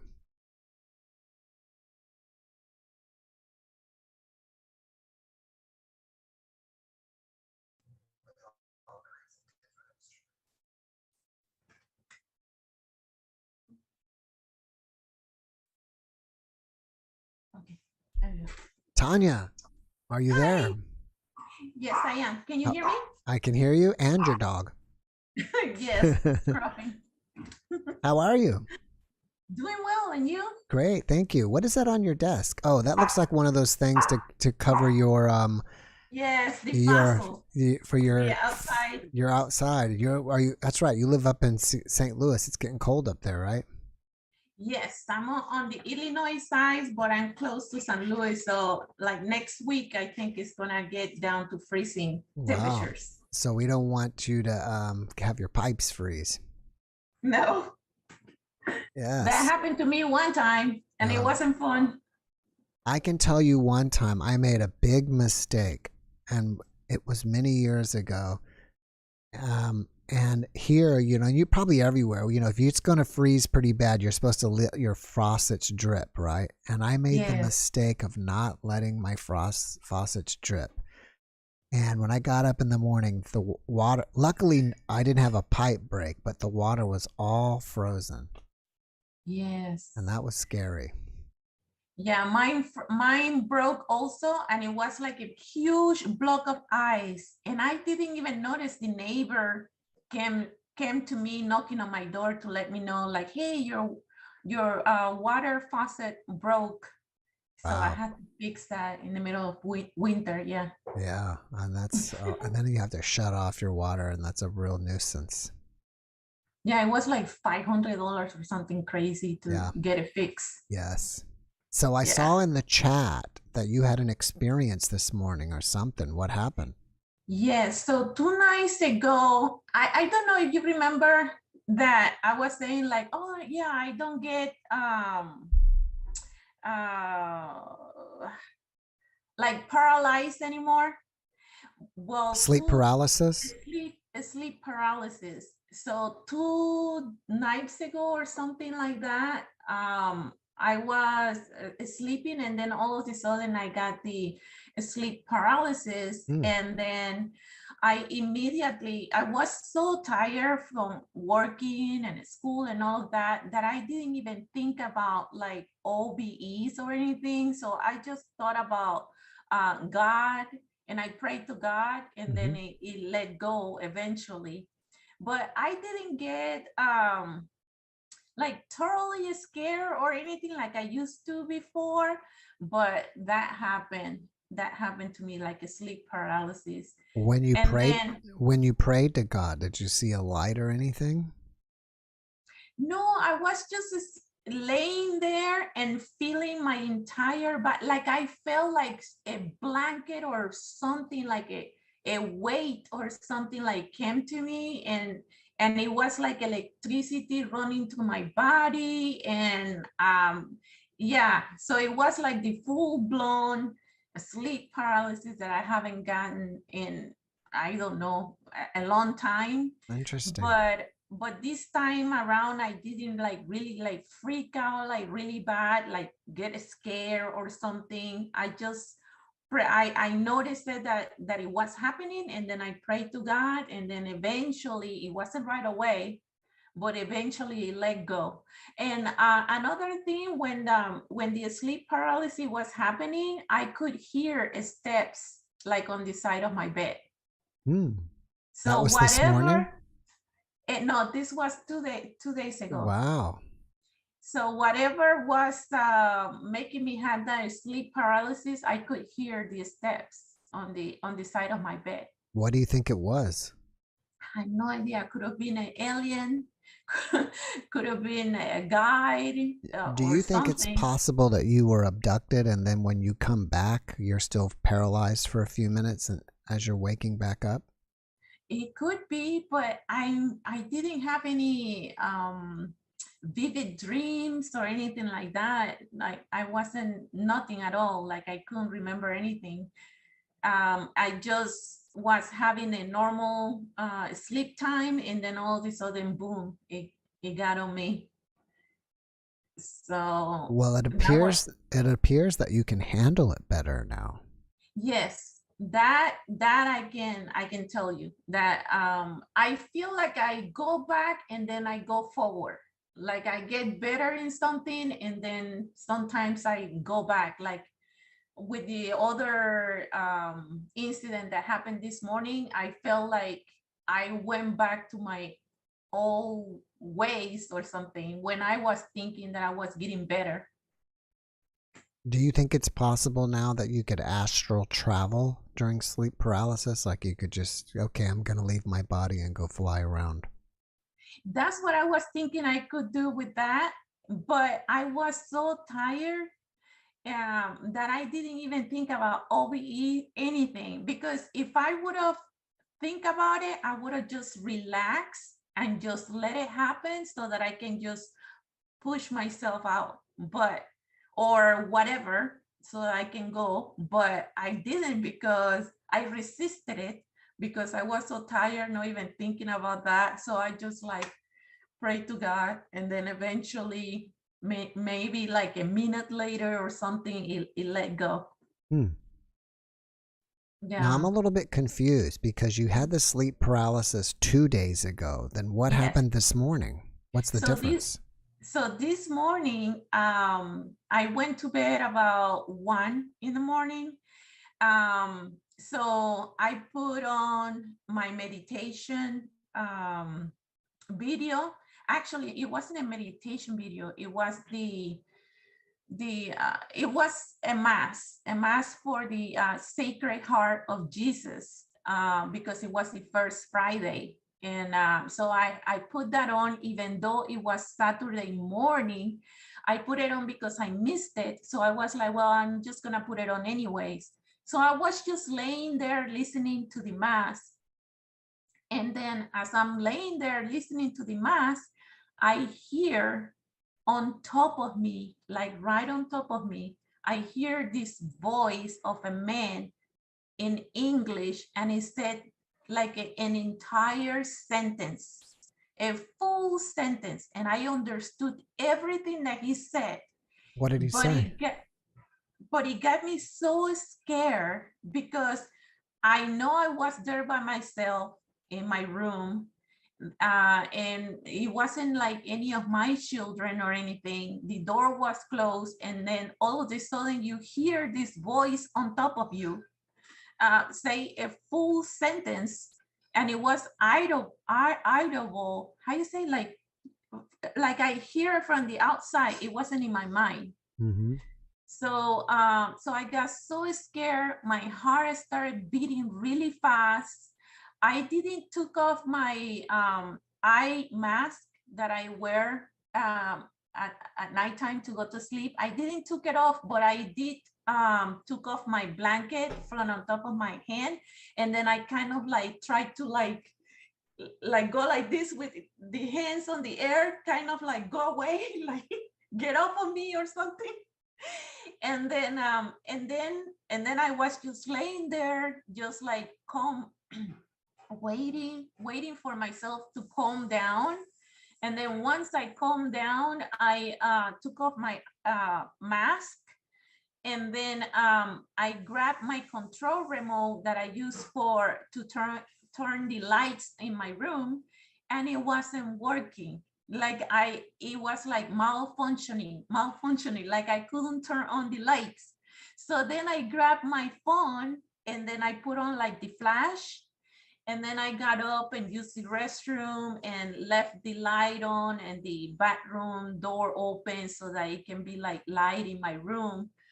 But then another thing, I usually remember exactly like what is said or whatever, but this time around, as soon as I heard the voice that I got scared, I cannot remember what the person told me, what was said. Like I know it was a full sentence. I know it was a male. I know he spoke clearly and I understood everything, but then I forgot right away what was the message. And that I thought it was strange too. Do you think it's possible that this guy was the same guy from the night before? It could be, because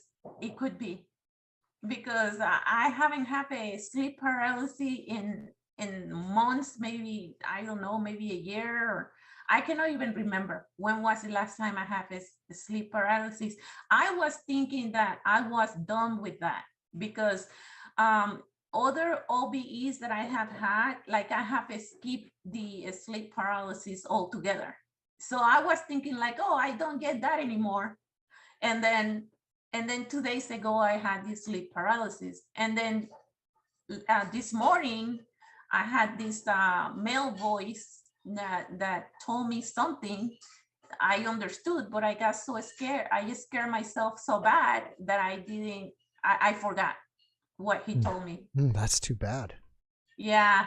And then I was thinking, what was he repeating, like a sentence from like the mass that I was listening to, or was that something totally different that he said? I don't know. I tried to listen to the mass again to see if that will make me remember what he said, but nothing. Like my brain is totally like blank right now. I can't remember what he said. Did the voice sound familiar at all? No, because first of all, it was in English, and my first language is Spanish, so it's not like a family member. And then, even though it scared me, because you hear a voice that is like out of the nowhere in your room, and it's dark, and you're gonna get scared, right? And well, which that is something that I'm trying to work on. But anyways, I was thinking about, because I can still hear his voice. I just can't remember what he said. But as I was thinking about it, I was like, this voice wasn't like menacing or negative or anything like that. It sounded really like a nice person, like a good person or a good spirit. But I just got scared because it was all of a sudden. Uh-oh. You froze. Something that. You froze. Yeah, my computer froze sometimes. Sorry. I thought maybe the being's back. No, it's my computer. It does that sometimes. But I was going to say that, what I was going to say, I forgot. Oh, that is something that I thought that I was getting better, like not getting scared like that. And then I find myself that I go back into like, oh, okay, no, yeah, that's not true. I need to work on that.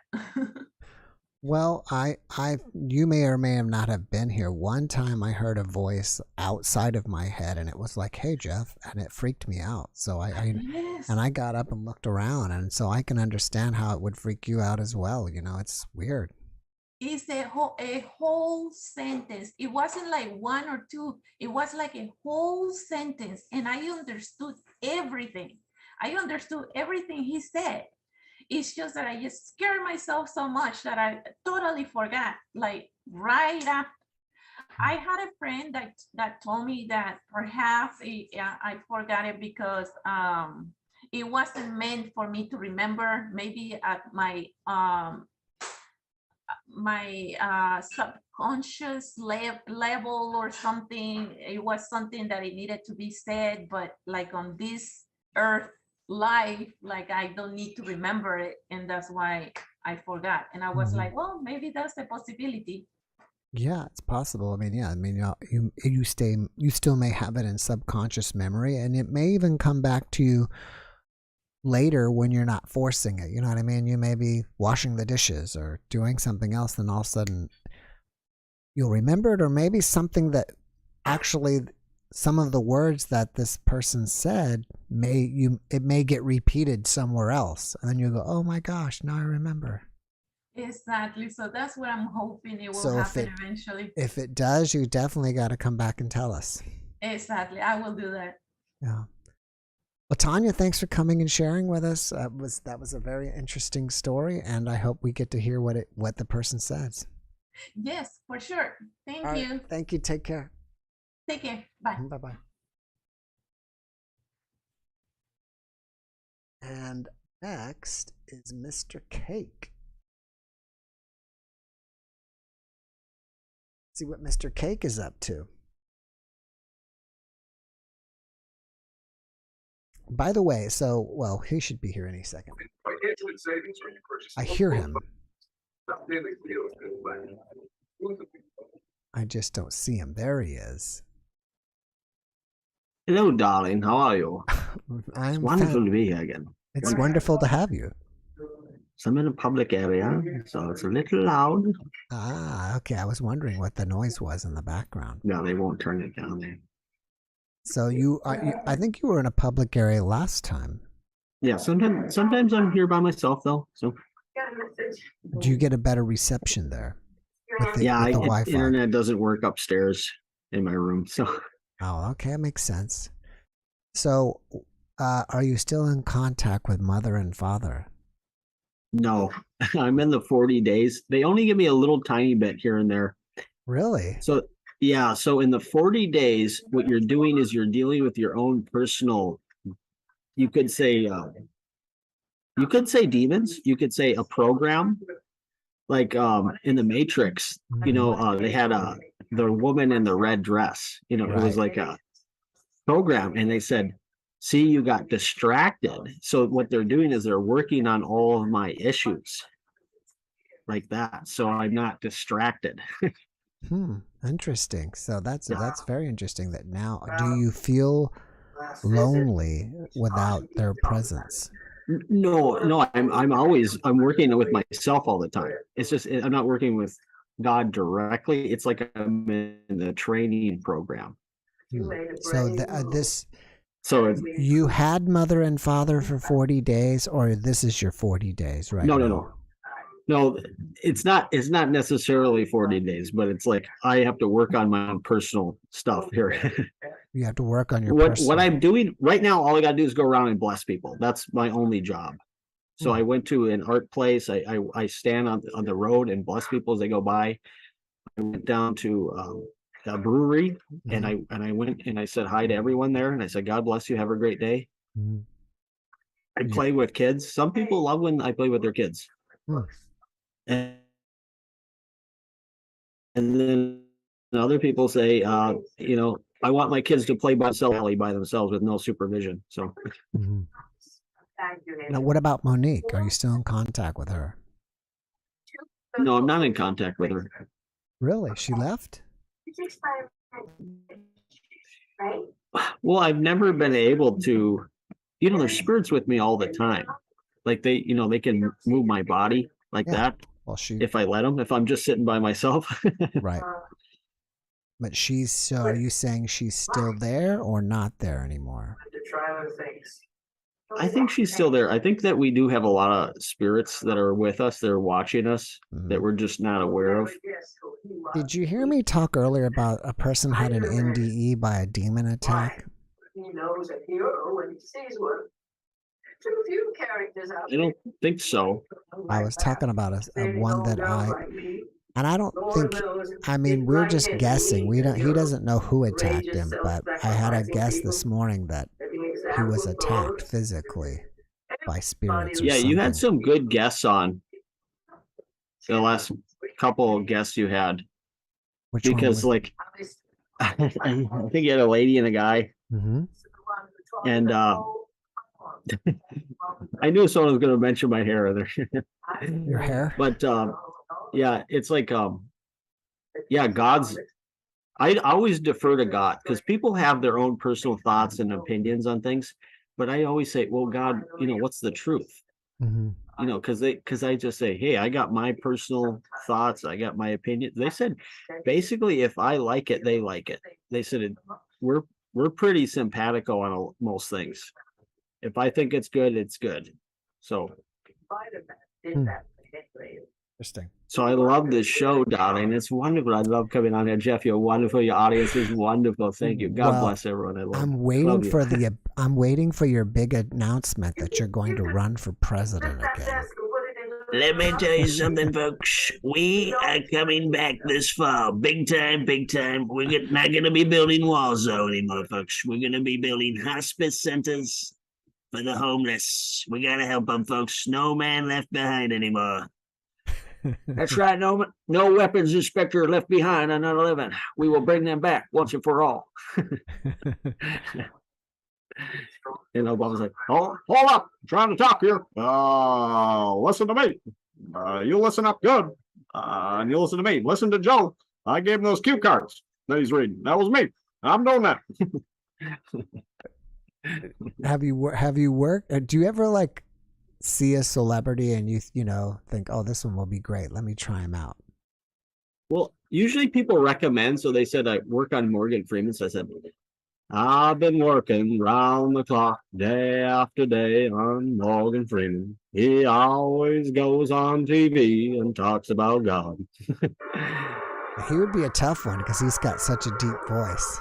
They said I just got the warning that I was playing music. So they must think Morgan Freeman's voice is music. Do you have any new ones? Well, I don't have any new ones, but I'm always working on something. What's crazy is what I've been seeing a lot lately are commercials with Jeff Goldblum in them. That's right. I saw him on there. Apartments.com. Find your life. Find a dead lawyer. Half of his body is still out there in Jurassic Park. We found one little bit, but all right. And it makes me wonder, is that a coincidence or not? Because I see you do Jeff, and then I see him in the commercials. Yeah. Some people think Jeff is a little zany, a little crazy, but I think he's totally sane and rational and very cogent. Is very cogent. Yes, I like that word now. I'm a little concerned that something's going to come on and I'm going to get a copyright issue with whatever's in the background. It's just commercials and whatnot. Oh, it is? Yeah. Oh, okay. I think they have a movie on or something. Yeah, they won't turn it down. So. Oh, well, yeah, I guess you have to Yeah, compromise. They don't want to. Oh, there it is. I always come on right after Jenny asked me to, and Mama got me some chocolate. So me and Baba were having some fun out here, and we went to the moon. And Lieutenant Dan, you don't need legs in space. So Lieutenant Dan said the government lots of money, so we use that money to buy football fields to run in, and I just cut the grass for free now. And so, we can't pay $10. I may not be a smart man, but $10 is too much for gas, so we need to lower that. So what do you got coming up for this week? Anything, any plans for Thanksgiving? I have no clue what's going to happen tomorrow. Every day is like a week now for me. What is going on with your family? Because you were talking about possibly moving back home. Yeah. So this is. It's they won't. I say bow to Mary. They won't bend the knee. They won't say, let's ask God what to do here. They want to do it their way. And no one agrees with them. Everyone I've ever told with says parents should not be destroying their son's life. They shouldn't be filing down their son. They shouldn't be dumping them. Nobody agrees with that. So someday they'll get, there's a saying about Spectrum One. Like the darkness hates the light because it exposes their deeds, their evil deeds. And so my parents do not want anyone to find out. They wanted me to kill myself. They wanted me to die so no one would ever find out what they did. Wow. But someday, God says, we do not like you getting tortured. We do not like getting abused, punished. They said, we don't like any of that. They said, that's why they're stepping in. They're going to help me because no one will. No one will. Not the people that should be. All I'm asking for you and your audience is just to show compassion and, love and support. That's all I'm asking. Right. Well, I think I think the audience loves you. So and if you look in the chat, it should be obvious. Wonderful. Thank you. Love it.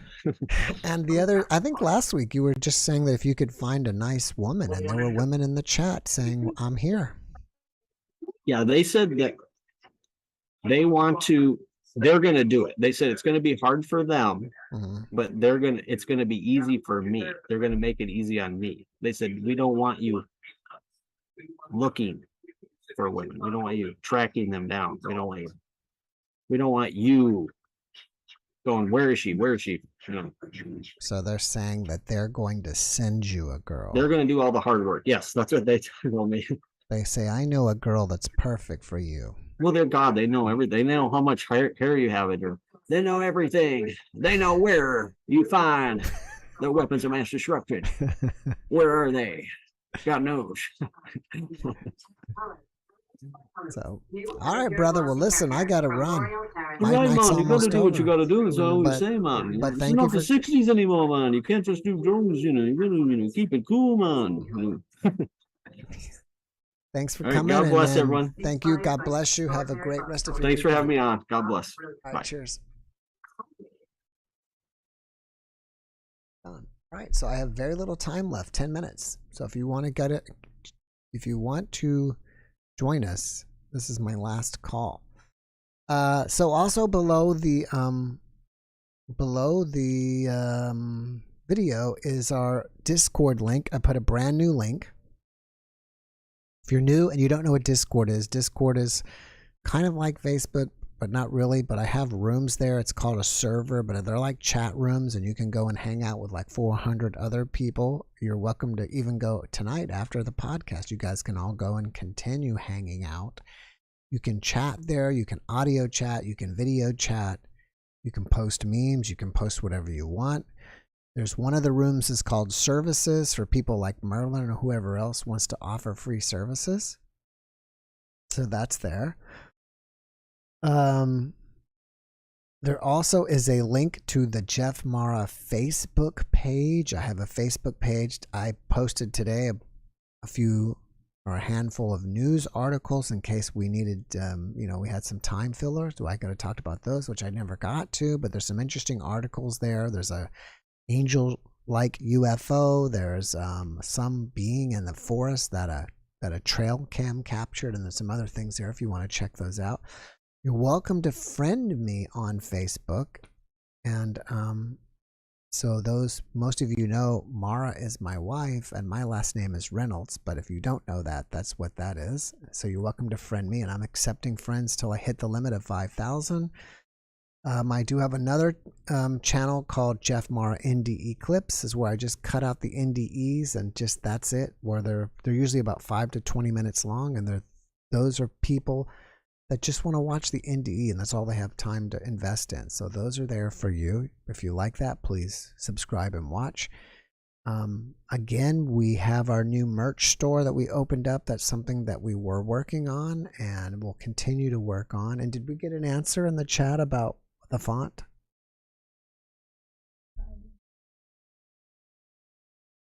Anybody say to change it? Okay, so I was asking earlier, one of our new, we have two designs. One is an alien design and one is a heart design. And I was asking you guys if you thought that the font underneath it is too big or it's fine. So we would like your feedback on that. It says JeffMara Podcast on underneath. And we're really trying, my wife and I were talking today that we really would like to come up with some kind of symbol for our brand. Like I was, so we didn't even have to put JeffMara Podcast. And actually that would be pretty cool because those of you who know us, you just know the symbol. You don't have to see JeffMara Podcast. If you see this alien or this heart or whatever, you know it's us. And so that's something that we're trying to think about. If you have any ideas, we're open to them about, what we want to do about a brand symbol. Like Nike. If you see the swoosh, that's Nike. So that's something there. We'd be happy if you gave us some feedback on the merch. And again, I am thinking about doing at some point. I finally put the music there. I've been a musician for many years, although it's kind of been on the back burner for mostly a long time. I kind of mess with it sometimes, and do some music sometimes. But I'm planning on at some point doing meditation music and maybe meditation music live streams, playing it live, binaural beats, doing all kind of experimental stuff. And that's just something in the future. And so there's some old music there if you're interested in checking out. And that's basically somebody, my wife, Sarah Kay, was thinking about joining us if you want to pop in. All right. Where is he? He's coming there. Melinda. That's Thank you, Mattiak. Oh, someone else is saying that we should make the phone. Melinda. Hi. Hey, how's it going? Good. How about you? It's Minnie Rapunzel. Yes. How are you today?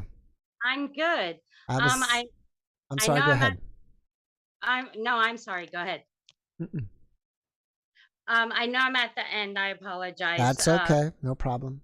I try not to be a time hog. Well, today, I had laid down to do some meditation because the one gentleman that you had interviewed earlier in the week or during the week was saying to lay north and try to do the meditation when you wake up. Mm-hmm. And so it was when I woke up and I was like, okay, I'm going to lay here and I'm going to meditate. And I put on, somebody had shared in the Discord, I think it was Tanya, like a shamanistic thing, you know, so I was listening to that and I didn't feel like I fell asleep, but my ears started buzzing, like humming really, really loud, really loud. And then my body started like vibrating and I was like, I could feel like me coming out of me, like the out of body, and it felt like from the side and I got scared. Mm-hmm. And then I like sucked back in because I was like, oh my gosh, it's the beginning of an out of body experience. Because I actually told God on Thursday, I was like, I really want to have an out of body, really want to do this. So I've been praying about it. And then I was like, okay, just calm down.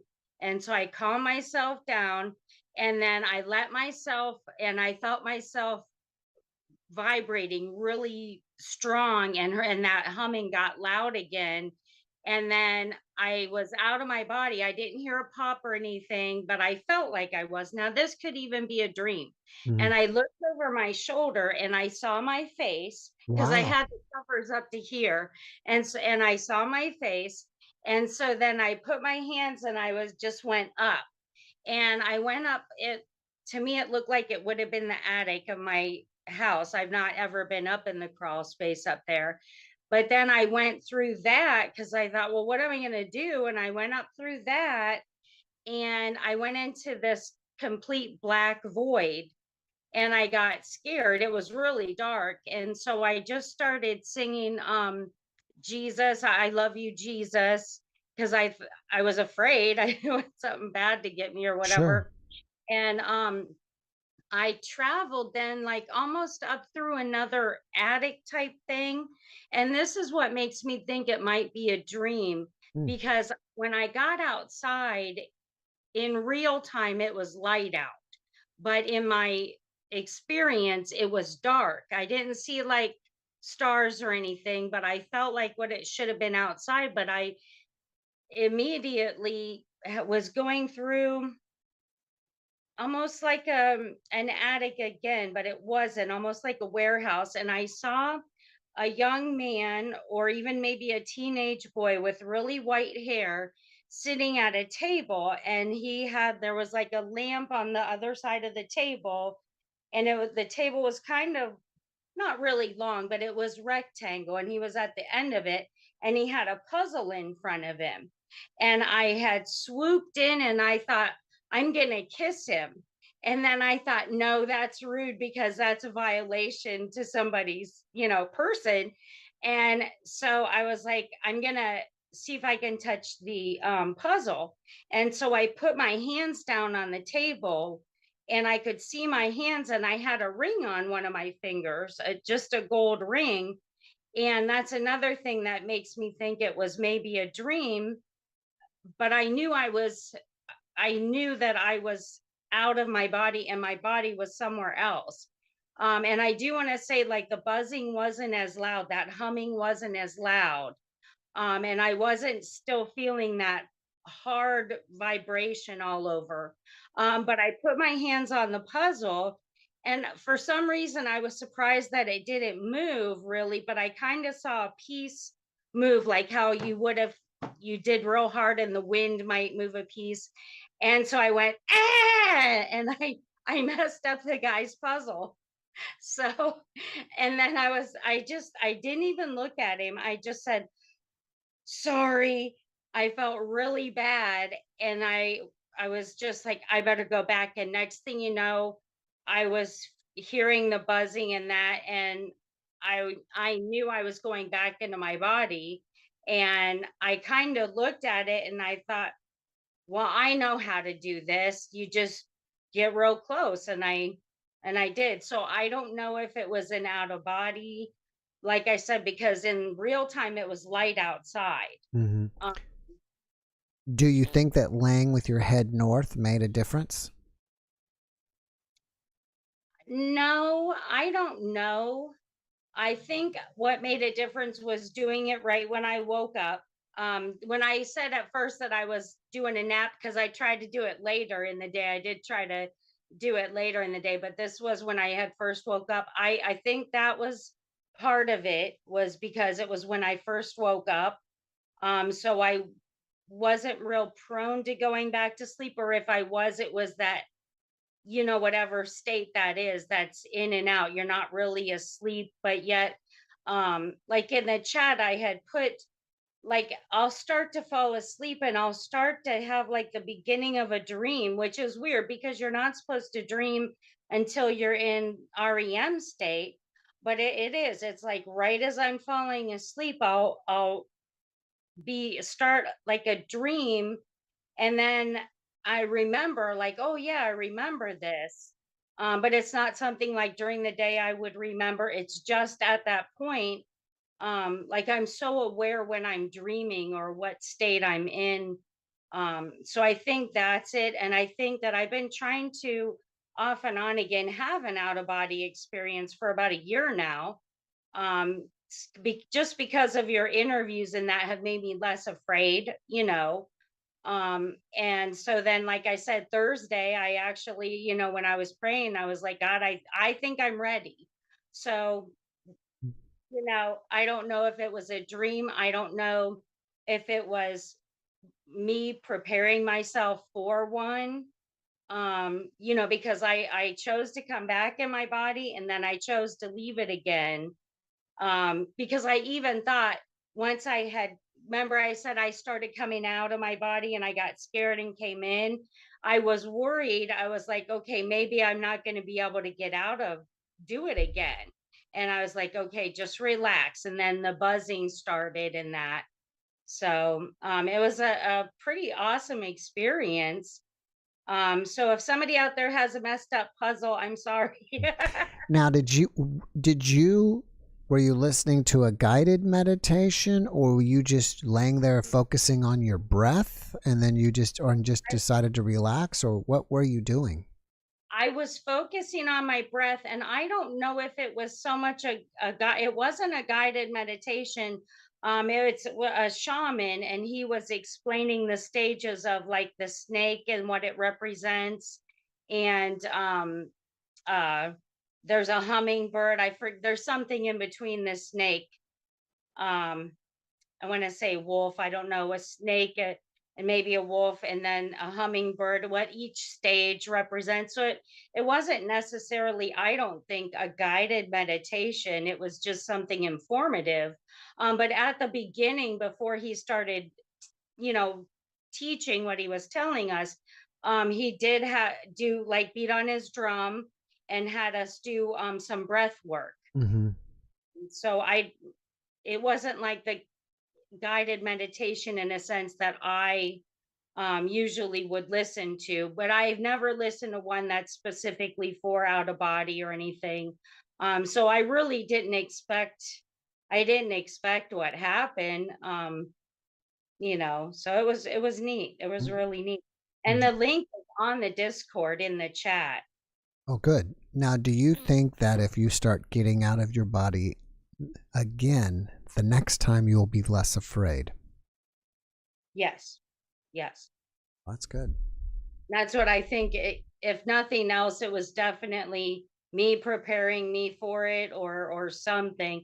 But what makes me really think that it was a type of an out of body, which is weird about all the discussions of, other dimensions. What makes me feel really strongly that it seems so much like an out of body was the buzzing, the humming, the really loud, and the vibration, which I've heard people say, but I still wasn't expecting that. Right.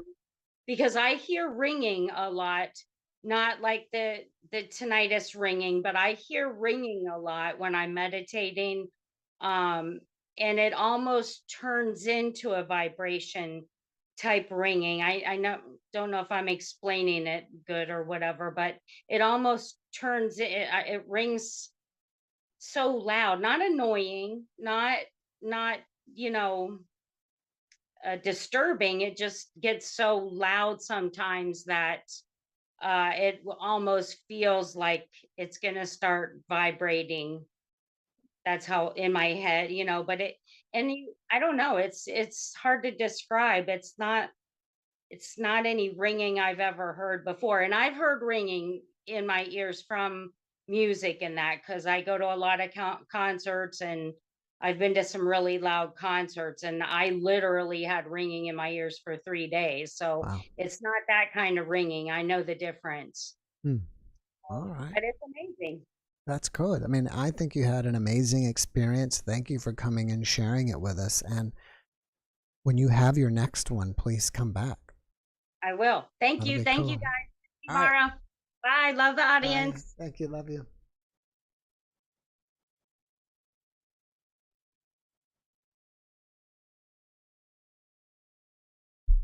Whose birthday? Oh, DC. Happy birthday to you.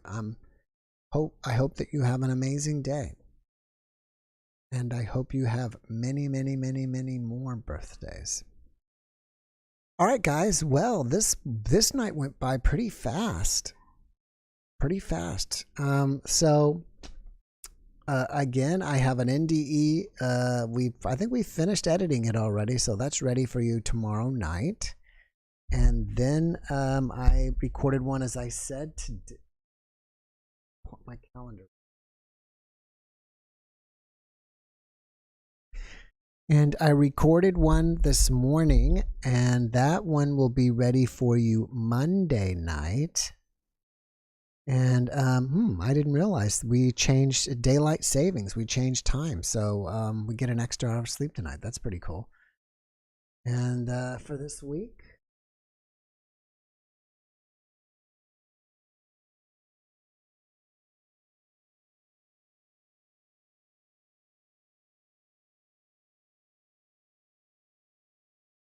I know I've got 3 NDE interviews coming up this week. I have one, something about a UFO. I don't remember what that was about. And then I have another one, which I didn't put my notes down. So some more NDEs coming on this week. So for those of you that like NDEs, that's for you. And that's about it. So thank you all for coming and spending time with us this evening. We love you guys. We wish you the best. And have a great week. God bless you, and good night.